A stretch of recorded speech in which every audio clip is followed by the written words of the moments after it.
Well, welcome back to the LFG Overland Oregon BDR trip. Let's rehash yesterday.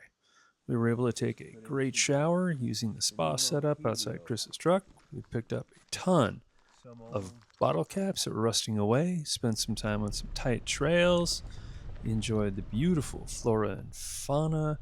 At the same time, we came upon an amazing cabin in a beautiful meadow that was incredible both outside and in, with a stove and a loft. Oh, yeah. And of course, we picked up some modelos, some trash that was left over before visiting an absolutely beautiful lake and spending some time going through some big areas that have been burned out previously before making some amazing lunch and diving back into the rich, deep forest before we got finally to our campsite where we're waking up today in the Deschutes National Forest.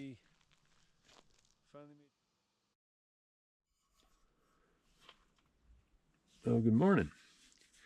We're waking up here at camp, having some coffee, getting ready to pack everything down pretty quick and get out of here. Head south. We got to cut back over to get onto the 126, I believe it is. Then head down and grab some dirt, get back on dirt, and head off towards, we're going to try and get to the Newberry National Volcanic Monument, going through Sun River. And if we can make it there today, if we can make it past there today, it'll really put us on a good trajectory for where we're going to finish up tomorrow or Friday. Really haven't made up my mind yet. We're still trying to figure out, how far are we going to get. Yesterday we did about 130 miles of the BDR. So hopefully we can do the same, if not more.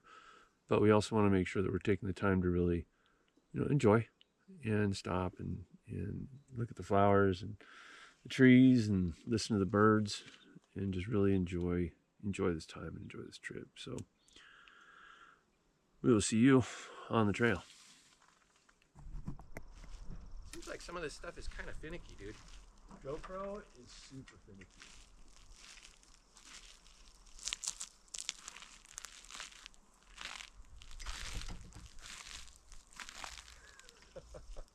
That's a pretty nice looking tripod, though. Is it carpet fiber?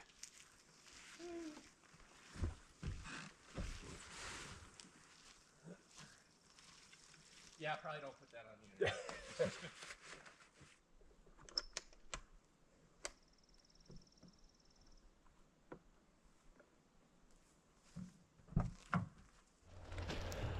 Well, I hate to do it, but some of you guys make it too easy, and I don't think it's so much the Overland community, but we need to do better at helping people understand, how to clean up after themselves, right? We're here. It's a dispersed camping area, so it's sort of kind of a campground, but not really, right? It's just a space to where you can set up, show up. There are still rules, so like you can't. Right now, there's no fires because it's so dry, and whatever. But the biggest rule of thumb for me is leave it better than you found it. And here, what we found, someone actually took the time to package up the trash and put it all in a trash bag. And then instead of just hauling it out of here on your way home, stick it in here between a bunch of wood. I mean, what's that all about? Honestly, if you think about it, we can do better. I know we can do better. Just kind of, it makes it tough because we end up hauling out so much stuff. Our own trash plus all this other stuff that we find along the way. And it is what it is. I mean, we'll continue to do it, but we need to educate people on how to use open space and how to ensure that we're going to be able to keep this space and have this space available to us to use and enjoy later in life. Because if you keep doing it, keep running it this way, they're going to keep shutting stuff down. Anyway, whoever left us this little gem, thank you very much. There are many things to consider when it comes to the impact of trash left behind on our public lands. For starters, it attracts wildlife to human areas, bringing animals closer to humans and helping animals start to assimilate humans with food, which naturally leads to the animals harassing humans and those animals having to be destroyed. It also has potential to harm and kill animals. Animals can ingest plastics, wrappers, food containers, mistaking them for food. This can lead to intestinal blockages, poisoning, and even death. It actually has the potential to alter ecosystems by introducing foreign materials into wild systems that can disrupt food chains and affect sensitive species. Here, the northern spotted owl, sage grouse, and or the red band trout, just to name a few.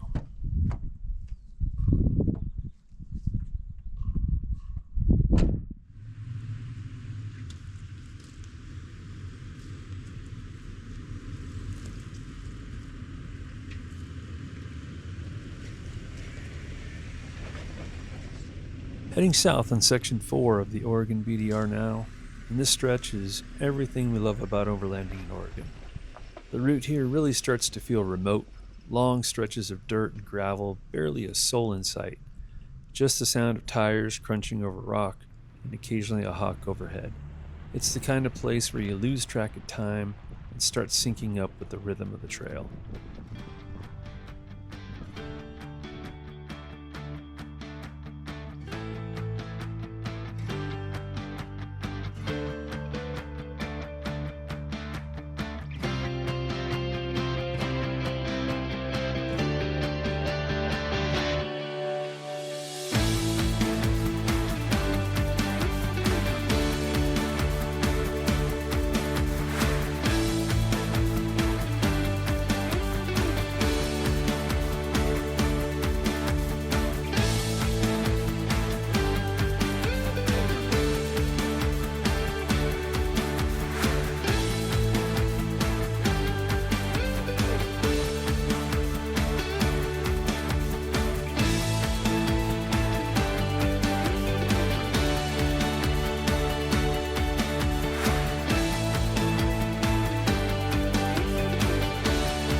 Welcome to the Deschutes National Forest, nearly 1.6 million acres of wild, rugged beauty right in the heart of Central Oregon. The landscape is as diverse as it is vast. Towering stands of ponderosa pine give way to ancient lava flows, alpine lakes, and wide open meadows. It's a forest shaped by fire, by glaciers, and by time.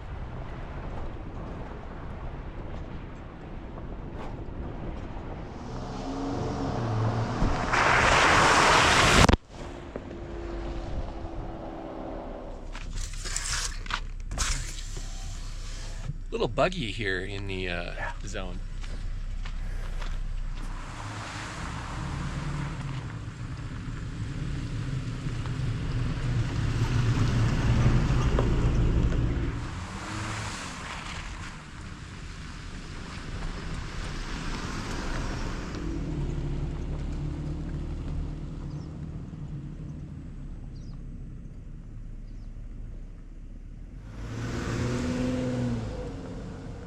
As we continue south, playing in the mud and small patches of remnant snow, we've run head-on into the Oregon logging industry here into the Deschutes National Forest. Keep in mind that Oregon remains the top softwood lumber and plywood producer in the U.S., with roughly 5.1 billion board feet in FY24, about 14% of the nation's softwood output and 28% of the plywood production.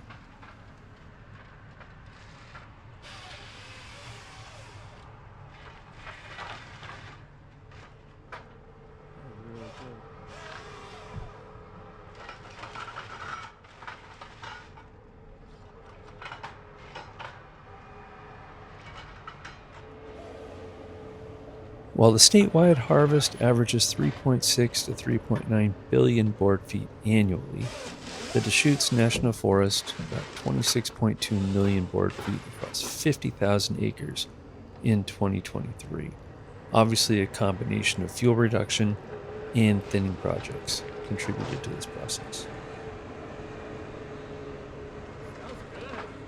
Smells amazing.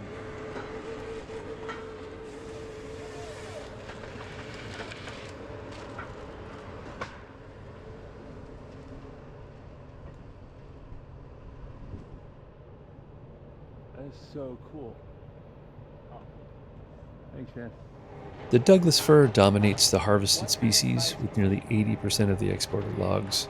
Meanwhile, a significant ponderosa pine and mixed conifers also are removed during the thinning process.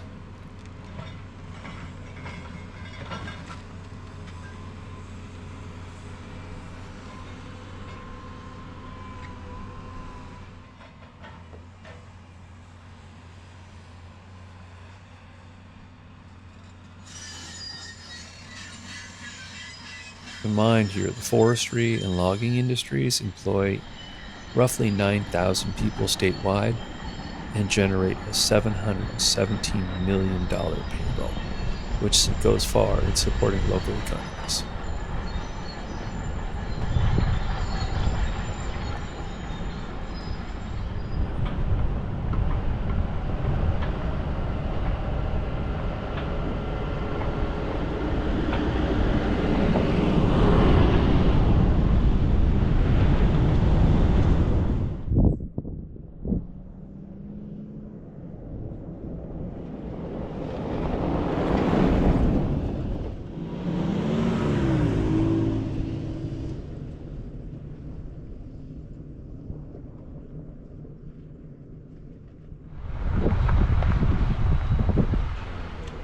More stuff. Casual Friday.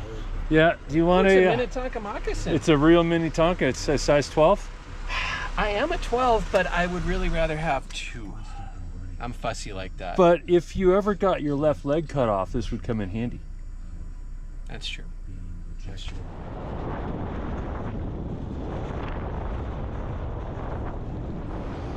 Just a short drive above Bend, Oregon, tucked into the forested slopes of the Cascades, is one of Central Oregon's most iconic sites, Tumalo Falls. Dropping nearly 100 feet in a single powerful plunge, this waterfall is fed by the clear, cool waters of Tumalo Creek, carving its way down from the high country west of town.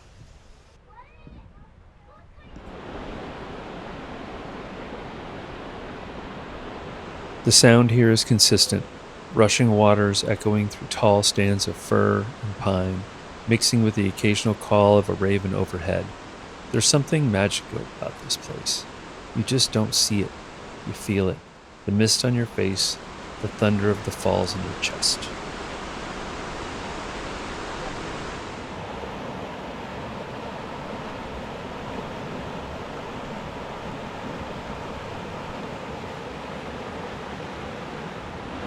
Yeah, so we're coming coming into Bend, and Chris, who lives up here, says, "Oh man, we gotta go see this waterfall." And I'll tell you what, I'm glad we did. Super pretty, Tumalo Waterfall, I guess it is.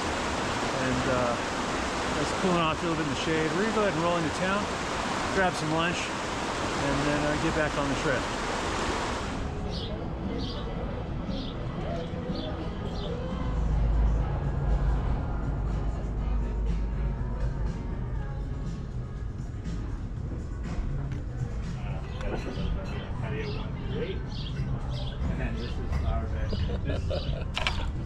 Bruh. I mean, Bruh. what do I have to say? What are you gonna do with that? I'm gonna put it in my mouth. Put it in your mouth. We're This here looks at crazy. 10 Barrel Brewing in Bend, but that's chicken sandwich. Oh, That's a lot of chicken sandwich. That's a lot of chicken sandwich. I want to see you put that in your mouth. I'm gonna.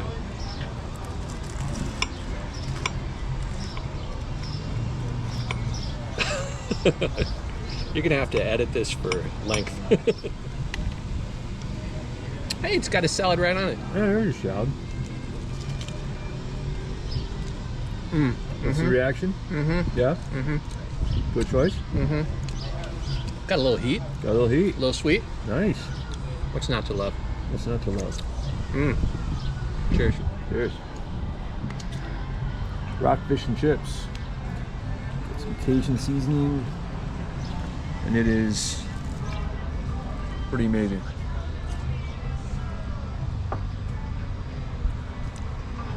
All right, we're gonna eat and get back on the trail. See you in a bit. After an amazing meal, we picked up a couple of growlers full of libations and headed back into the wilderness. As we got back onto the forest roads, we noticed all the remnants from the local logging communities. And off we went.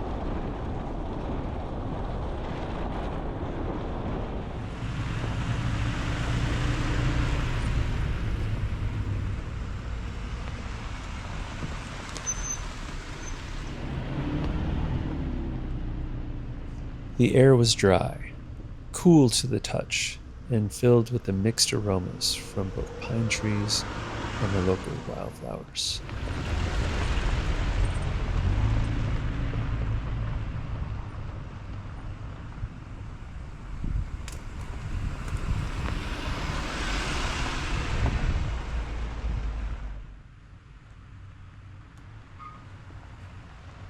Descending quickly into the lush foliage of the Deschutes National Forest, we continued down the trail.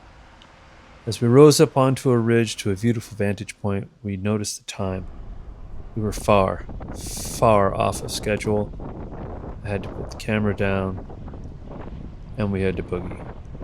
By the time we found camp that night, the GoPro was doing GoPro things, so I was unable to capture any more footage for the night. So apologies, but I do believe it was a great day just the same. And I look forward to showing you tomorrow, which is the last day, or second to last day of our journey. So please, if you're enjoying the content, subscribe to the channel. Click the like bell so you'll be notified as we continue to post new content. Thank you very much. Thanks for coming along.